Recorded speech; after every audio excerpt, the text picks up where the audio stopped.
በስመ አብ ወወልድ ወመንፈስ ቅዱስ አሐዱ አምላክ አሜን። እንኳን በታኅሳስ 2 ቀን ታስበውና ተከብረው እንደሚውሉ ለቅዱሳን በዓላት ለሰለስቱ ደቂቅና አባ ሆር ገዳማዊ ዓመታዊ የዕረፍት በዓል በሰላም አደረሳችሁ አደረሰን። ታኅሳስ 2 ቅዱሳን ሰለስቱ ደቂቅ አናንያ፣ አዛርያና ሚሳኤልን እንዲያው በቅድሞ አጠራር ሰለስቱ ደቂቅ ሦስቱ ሕፃናት እንላቸዋለን እንጂ ለእኛስ በዕድሜም በጸጋም በትሩፋትም አባቶቻችን ናቸው። ቅዱሳኑ የወቅቱ የይሁዳ ንጉሥ የኢዮአቄም ልጆች ናቸው። ናቡከደነፆር ኢየሩሳሌምን አቃጥሎ ሕዝቡን ሲማርክ አብረው ተማርከው ባቢሎን ወርደዋል። ንጉሥ ከምርኮ ወጣቶች ለቤተ መንግሥት ሲመርጥ ሦስቱ ቅዱሳንና ዳንኤል ተመርጠው የምቾት ሕይወት ተዘጋጅቶላቸው ነበር። ነገር ግን በምግብና በአምልኮ ከአሕዛብ ጋር መተባበርን አልፈለጉምና ምርጫቸው ጾምና ጸሎት ከቆሎ ጋር ሆነ። ምንም እንኳ በቤተ መንግሥት ውስጥ ቢኖሩ፣ ምንም የነገሥታት ልጆች ቢሆኑ ለእነርሱ ከእግዚአብሔር ፍቅር የተሻለ አልነበረምና በጥሬ ቆሎ ተወስነው ኖሩ። አምላካቸው ከሃሊ ነውና በውበትም ሆነ በጥበብ በባቢሎን ምድር ከእነርሱ የሚደርስ አልተገኘም። ንጉሡም በባቢሎንና በአውራጃዋ ላይ ሾማቸው። ስማቸውንም በአማልክቱ ስም ሲድራቅ፣ ሚሳቅና አብደናጎ አላቸው። ከነገር ሁሉ በኋላ አሕዛብ ቀንተውባቸዋልና የክፋት አዋጅን አሳወጁ። ናቡከደነፆር 60 ክንድ ቁመት ያለውን የወርቅ ምስል አቁሞ ስገዱ ቢላቸው አይሆንም በማለታቸው ተቃጥለው እንዲሞቱ እሳት ተፋረደባቸው። ነበልባሉ ከጉድጓዱ ወደ ላይ 49 ክንድ ቢነድም ቅንጣት ያህል ፍርሃት አልጎበኛቸውም ነበር። ወደ እሳቱም ሲጥሏቸው መልአክ አድኅኖ ቅዱስ ገብርኤል ደርሶ አዳናቸው። ከሆነው ነገር የተነሳም አሕዛብ አፈሩ። ናቡከደነፆር ግን ከዙፋኑ ተነስቶ የቅዱሳኑን አምላክ እግዚአብሔርን ባረከ።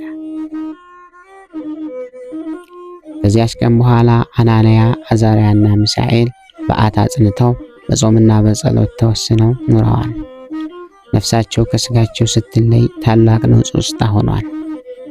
ቅዱስ ዳንኤልና ናቡከደነፆር ተራሩጠው ቢሄዱ ሦስቱም በአንድነት አርፈው ተገኝተዋል። ንጉሡ በእጅግ ይወዳቸው ነበርና በወርቅ በተለበጠ ሳጥን ቀብሯቸዋል። ስሞት ከመካከላቸው ቅበሩኝ በማለቱ ዛሬ ድረስ ለበቁ አባቶች የአራቱ መቃብር ባቢሎን ውስጥ ይታያል። ቅዱሳን አናንያ፣ አዛርያ፣ ሚሳኤል ወይም ሲድራቅ፣ ሚሳቅና አብደናጎ ያረፉት ግንቦት 10 ቀን ነው። ይህች ዕለት ደግሞ ናቡከደነፆር ወደ እሳት ሲጥላቸው መልአከ እግዚአብሔር እነርሱን ያዳነበት ቀን ነው።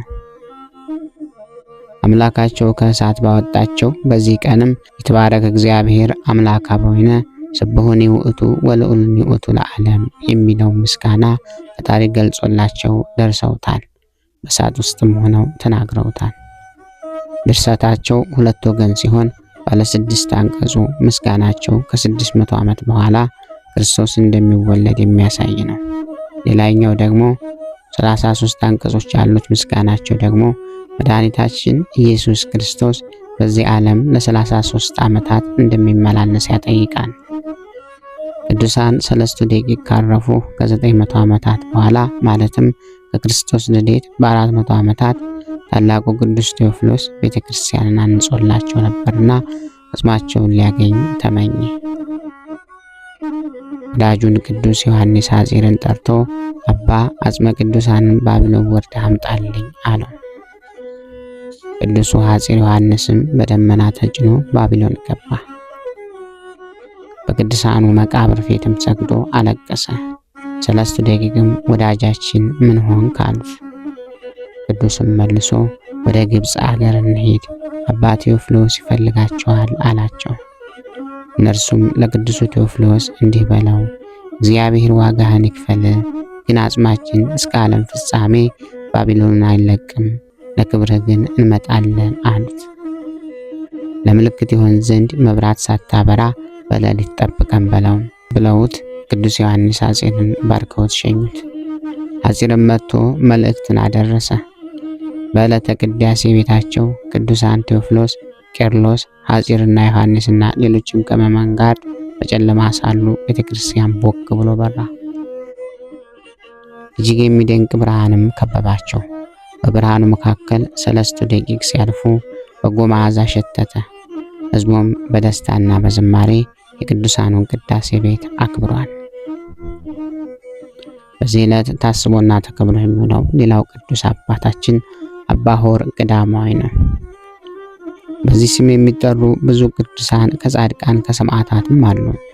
ከጻድቃኑ መካከል በተለይ ከታላላቆቹ አንዱ ቅዱስ አባ ሆር ነው። አባ ሆር በዘመነ ጻድቃን የነበረና በደግነቱ የሚታወቅ ክርስቲያን ነው። በዓለም ያለውን በጎነት ሲፈጽም ድንግልናውን እንደጠበቀ ገዳም ገባ። በዚያም በአገልግሎት ተጠምዶ ዘመናትን አሳለፈ። ከዚያም መነኮሰ። ከመነኮሰ በኋላ ደግሞ አበውን በማገልገል በጾምና በጸሎት በበጎ ትህርምት ሁሉ የተጠመደ ሆነ። ራቀኝ የማይል ጽኑ ከመዓምድ ዘያንቀልቅል እንዲሉ አበው ብርቱ ምሰሶ ሆነ። ሰይጣንን አባ ሆርን በብዙ ጎዳና ፈተነው። ከእርሱ ጋር መታገል ከአቅሙ በላይ ሲሆንበት በጋር ተገለጠለት። አንተ እኮ የምታሸንፈኝ በአበው መካከል ስለሆንክ ነው፣ በበረሃ ብቻህን ባገኘህ ግን እጥልሃለሁ ሲል ተፎካከረው። አባ ሆርም የዳዊትን መዝሙር እየዘመረ ጭው ወዳለ በረሃ ገባ። በዚያም ሰይጣን ታገለው፣ ግን ሊያሸንፈው አልቻለም። ምክንያቱም ኃያሉ እግዚአብሔር ከጻድቁ ጋር ነበርና። ሰይጣን እንደተሸነፈ ሲያውቅ እንደገና ሌላ ምክንያት ፈጠረ። አሁንም በገሃድ ተገልጦ ተናገረው። በዚህ በበረሃ ማንም በሌለበት ብታሸንፈኝ ምኑ ይደንቃል? ወደ ከተማ ብትሄድ ግን አትችለኝም አለው። ቅዱስ ሆር ግን አሁንም ሰይጣን ያሳፍር ዘንድ በፈጣሪው ኃይል ተመክቶ ወደ ዓለም ወጣ።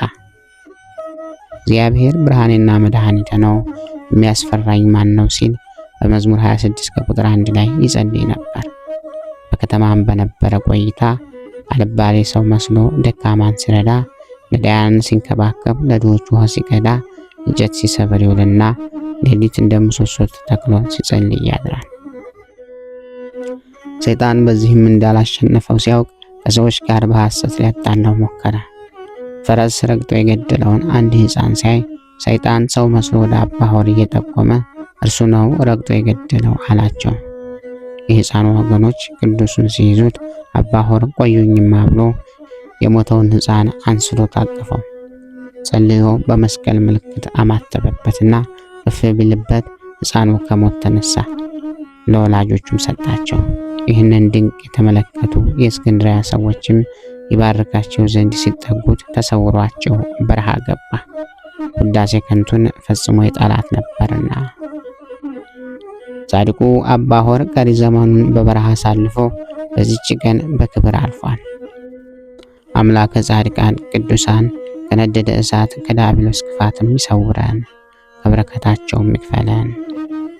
በታኅሳስ 2 ቀን የሚከበሩ ዓመታዊ የቅዱሳን በዓላት ቅዱሳን ሰለስቱ ደቂቅ አናንያ፣ አዛርያና ሚሳኤል፣ አባ ሆር ጻዲቅ፣ ቅዱስ አውካቴዎስ ሰማዕት፣ አባ አንበስ ሰማዕት፣ 7033 ሰማዕታት፣ የቅዱስ ፋሲለደስ ማህበር፣ ቅዱስ ናትናኤል መነኩስ ናቸው። ወርሃዊ በዓላት ደግሞ ቅዱስ ታዲዮስ ሐዋርያ ከ12 ሐዋርያት አንዱ፣ ቅዱስ ኢዮብ ጻዲቅ ተአጋሲ፣ ቅዱስ አቤል ጻዲቅ፣ ቅዱስ አባ ጳውሊ ገዳማዊ ታላቁ፣ ቅዱስ ዮሐንስ ነቢይ መጥምቀ መለኮት፣ ሊቁ አባ ሕርያቆስ፣ ቅዱስ ሳይሮስ ዘአንጾኪያ ናቸው። ናቡከደነጾር መልሶ መልአኩን የላከ ከአምላካቸው በቀር ማንንም አምላክ እንዳያመልኩ ለእርሱም እንዳይሰግዱ ሰውነታቸውን አሳልፈው የሰጡትን የንጉሱንም ቃል የተላለፉትን በእርሱ የታመኑትን ባሪያዎቹን ያዳነ የሲድራቅ የሚሳቅና የአብደናጎም አምላክ ይባረክ። በዳንኤል ምዕራፍ 3 ከቁጥር 28። ክብር ምስጋና ይሁን አንድ አምላክ ለሚሆን ለአብ ለወልድ ለመንፈስ ቅዱስ ስም እስከ ዘላለሙ አሜን። ወስብሐት ለእግዚአብሔር ወለወላዲቱ ድንግል ወለመስቀሉ ክቡር። ይቆየን።